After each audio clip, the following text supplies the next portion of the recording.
Okay, what we are going to do today is we are going to learn how to edit photos that you can use in your social studies project. Now, if you already have photos in your project, you could always delete them out and do this editing process and then add them back in. It's up to you. You're not actually graded on this process, but it will help you to make your photos look nicer, and you could always use it in the future. It is a web-based program, so you could use it for any photos that you're taking at any time, really. So what you need to do first, there are 6 computers in my classroom that you are welcome to use.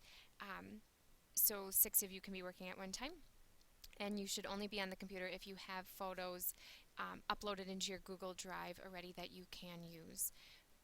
So what you need to do first is log into the computer, then log into Google. And then once you are logged into Google, you are going to go to the App Store. So if you click on this little tab up here that says Apps, and then go to the web store right here. Once you're on the web store, you are going to search for the app called Pixlr Editor. It's P-I-X-L-R. And it'll come up, Pixlr Editor, and you want to choose the one that has the butterfly. Now, I already have this downloaded, but you would need to go ahead and add it. It is free, it is already approved, so you should have no problems getting that on your computer. You may need to click something along the lines that says that you can link it to your Chrome data, or your Google data, or your email, or something along those lines, and just say yes, that's okay to do that.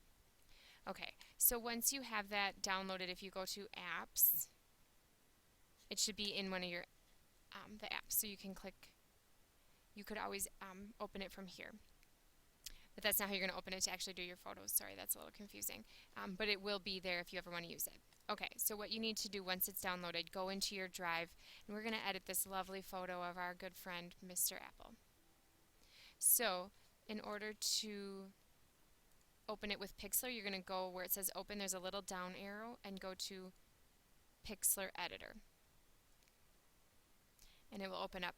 Now the computers are a little bit slow. There's some older computers, and once in a while they'll crash. This program will crash on you, and you just need to close it out and open it again. So it is being kind of slow right now, sorry.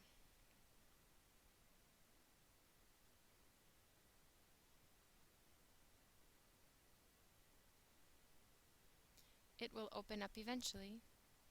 Of course, it wasn't this slow yesterday when I was not taking a video.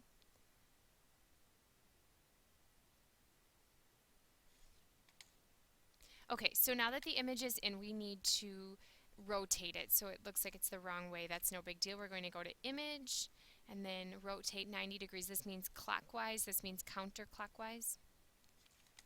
All right, now you can only see part of Mr. Apple's face. If you look over at this part where it says Navigator, this shows you the whole image and what part you can see.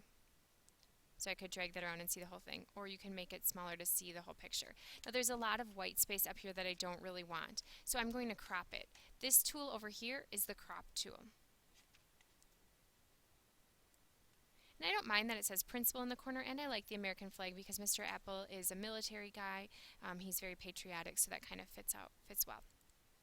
So if I double click, once I put the square around it, it crops it down nicer. If you ever are unhappy with something, this box is called History, and you can click back and forth and decide where you like what the steps you've taken, and if you didn't like them, you can always, go back to the step that you were happy with. Once you have it like this, there's a few different edits that I want you to consider doing. One of them is going to be the levels. Now the levels is how bright or dark it is. When you look at the computer on your actual computer screen, things always are going to look a little brighter than when you project them onto a big screen. So you want things to be a little bit brighter than you think they should be, because they're going to look darker on the big screen than they do on your computer screen. So I'm going to go to Adjustments and Levels, and that's how bright and dark my image is. Now there's 3 options. I can make it darker by dragging this dark side over. I don't want to do that. I can make it lighter by dragging the light side over. And then this gray one is the mid-tones. So if I do that, that's going to brighten up the middle, the medium tones in your picture. So these are the darks, the lights, and the mediums. So now that I've done that, Mr. Apple's face is a lot clearer. The next thing that I'm going to adjust is the hue and saturation, but I'm really only going to touch saturation. Hue is going to change the color. Oh look, he's Shrek. Just kidding. Hue is going to change the color of it, and I'm going to put that back to 0. If you go to saturation and drag the saturation up, you're going to brighten up your picture. Now this is really going to help if you have any outdoor kind of scenes that you want to use. You'll make the colors look a lot prettier by doing that. And then those are the main things that you want to think about adjusting. The cropping, the levels if your picture is too dark or too light, and then the saturation if you want to make it a little brighter. There are a lot of other things that we can do with this program, and I'd be happy to show you at a different time if that's something you're interested in. Once you have the image the way you like it, go to File, Save, and it already picks your Google Drive. I would recommend naming it something different, like maybe Fix or Retouched, so that you still have your original image in there. And then leave the rest of that stuff alone, and then when you hit OK, oh, it has an error.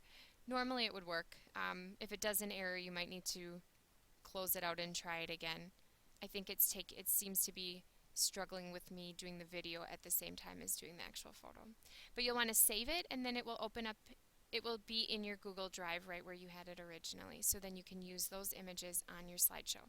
So at this time, if you are happy with the images that you have and you don't want to edit them, you can work on the drawing contest that will be shown to you next. If you need to sit down and work on your images, there are 6 computers, and then also somebody can log into my computer at my desk and do that if we do not have enough computers for everyone.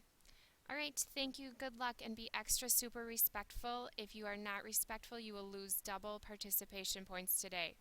That's bad news, so please be extra respectful for the substitute. Thank you very much. See you later this week.